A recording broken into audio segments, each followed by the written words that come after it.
I'm a professor at the Royal College of Music in London, and we've been exploring the music by émigré musicians who have come from Germany and Austria to Britain and have made a huge contribution to British music, and not actually only British music.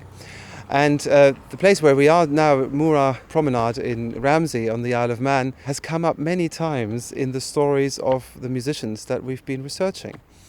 And quite a few of them have gone on to really big international careers after having been here. And so we're here, of course, today because we've been performing for the first time in Ramsey the music by Peter Gellhorn that was actually written here in this particular camp.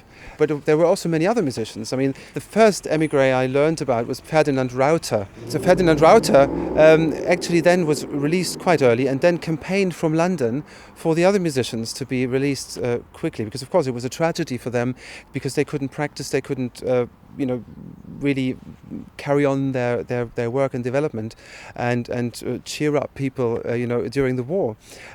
But what they actually managed to do is create quite a lot of interesting work while they were here. Now Peter Gellhorn, we have an interview with him where he actually said that he didn't play that many recitals anywhere else, never more than in the internment camp. But he had to reconstruct the music from his memory because he didn't have sheet music, and so he just he had to find it somewhere in his brain and reconstruct it almost like an exercise, and he found this quite stimulating. And the music that was written in this time is very special.